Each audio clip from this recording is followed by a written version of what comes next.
Allah then continues 71, يَوْمَ نَدْعُو كُلَّ أُنَاسٍ بِإِمَامِهِمْ. On that day, remember the day, when all mankind will be raised with their imam. Okay, imamihim. Our mufassirin have discussed this. What is an imam? Is it the book of Allah? Is it the book of my deeds? What is it? And Allama Tabatabai rahmatullahi alayh proves it from the Quran that here it is that physical living witness of Allah subhanahu wa ta'ala on earth at all times. Because when Adam was to be placed on earth, Allah says, وَإِذْ قَالَ رَبُّكَ لِلْمَلَائِكَةِ إِنِّي جَاعِلٌ فِي الْأَرْضِ خَلِيفَةً. This sentence is an indefinite sentence. It means there is always a Khalifa on earth at all times.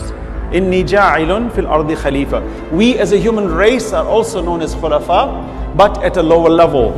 Meaning that we are subjected to obey a higher authority. And that is mentioned in Surah An-Nisa, verse number 59. Ya ayyuhalladhina amanu ati'u Allah wa ati'u ar-rasul wa ulil amri minkum. O you who believe, obey Allah and obey the messenger and those vested with authority from among you. Here it's a present tense, wa ulil amri minkum. For us it would imply now, who is ulil amri minkum? Hands down, by the very structure of this ayah, it is very clear that the third group is appointed by Allah, ever present, always a witness, even if they are in the state of occultation. So Allah says on this, remember the day we will call every people with the imam. فَمَنْ أُوتِيَ كِتَابَهُ بِيَمِينِهِمْ. Whoever is given his book in his right hand, these shall read their book and they shall not be dealt with a whit unjustly, meaning they will be successful. فَمَنْ أُوتِيَ كِتَابَهُ بِيَمِينِهِ. Not shimal, yameen. So what we find is Allah subhanahu wa ta'ala is describing our obligation that we have to recognize the imam of our time. We have to. Because at the end of the day, as much as our obligation is with the Prophet, who is our ultimate role model, there is always one who reflects the Prophet in our times. Now you might say, what about this imam? How effective is this imam considering the fact that he's in a state of occultation for more than 1200 years? How is that possible? What is the function of an imam who is hidden? Well, we can use many rational arguments that being in the state of occultation actually has more positives than negatives.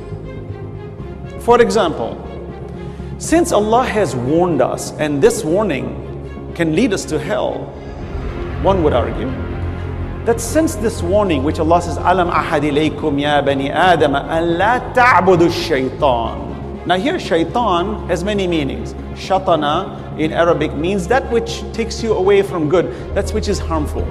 Bacteria are also known as shayateen. The bad kinds of bacteria are also known as harmful things. Anything that harms you also has the connotation of shaitan. Here though Allah is ash-shaytan. It's actually a being that Allah subhanahu wa ta'ala is addressing, and that is none other than Iblis. Do not obey him. La tattabi'u khutuwat ash-shaytan. Do not follow the footsteps of shaitan. What is Allah subhanahu wa ta'ala telling me? That there is an enemy to you, his name is Iblis, and he has asked Allah to get respite till the day of judgment. That when he refused to bow, Allah gave him respite, and he promises by the will of Allah, فَبِعِزَّتِكَ لَأُغْوِيَنَّهُمْ أَجْمَعِينَ إِلَّا عِبَادَكَ مِنْهُمُ الْمُخْلَصِينَ. By your authority, God, I am going to persuade them with callings. I'm going to fool them in my direction and take them to hell with me, except your purified ones and those who follow the purified ones. And Allah accepts it. Says, this is my way too. I accept it, Allah says in the Quran. Okay, this is my way, Allah says. So then, this being who is such a wretched enemy to us, why has nobody seen him other than prophets and very limited beings? Why is that? What is the wisdom of Allah to have kept this arch enemy hidden? Why hide him? Why not just make him visible so that we recognize this threat to be real? Is it not hinging on a logical factor and faith that Allah subhanahu wa ta'ala is showing us, examine your moral systems, you have a repulsion to evil deeds. You have a natural repulsion to evil deeds. You have a repulsion to theft and lying and cheating and unjust behaviors and abusing orphans, for example. You have an innate nature in you. All of you, mankind, you dislike it, you abhor it. That abhorrence is built in our system.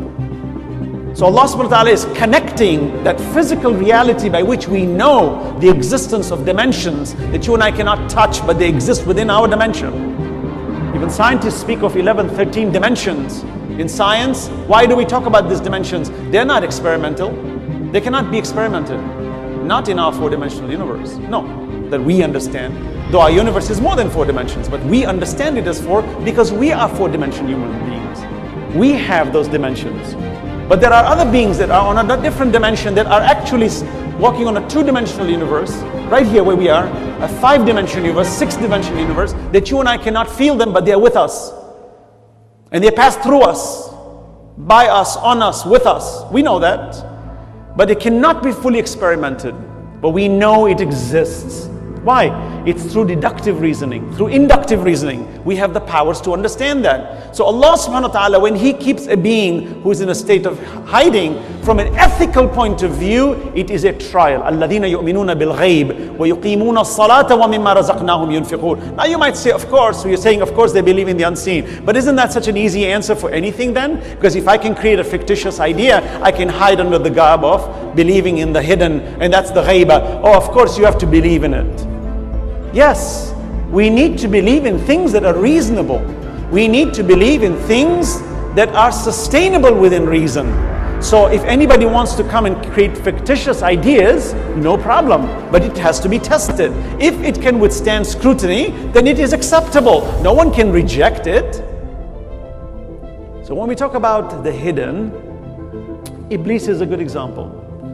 We all believe that he eludes us and he whispers into our ears.